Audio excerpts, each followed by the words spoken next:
तर मित्रांनो, area of trapezium यावर आधारित सीटीटी पेपर 2021ला अशा प्रकारचा प्रश्न विचारलेला आहे. असाच प्रश्न येणाऱ्या सीटीटीमध्ये दिसू शकतो. काय दिलेला आहे? In a trapezium PQRS, PQ is parallel to SR and the ratio of PQ and SR is 3:2. तर PQ आणि SR या बाजूंचा रेशो 3:2 दिलेला आहे. तर आपण त्याला 3x आणि 2x म्हणून घेऊ.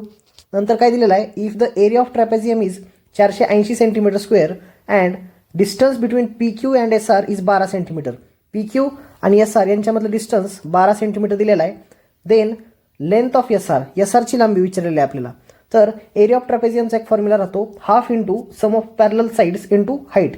तर बघा, जर व्हॅल्यू पुट केल्या 1/2 गुणिले सम ऑफ पॅरलल साईड्स म्हणजे PQ आणि SR या समांतर बाजू आहेत, त्यांची बेरीज जर केली आपण तर 5x होईल गुणिले हाईट आहे 12 सेंटीमीटर आणि एरियाची व्हॅल्यू दिली आहे 480.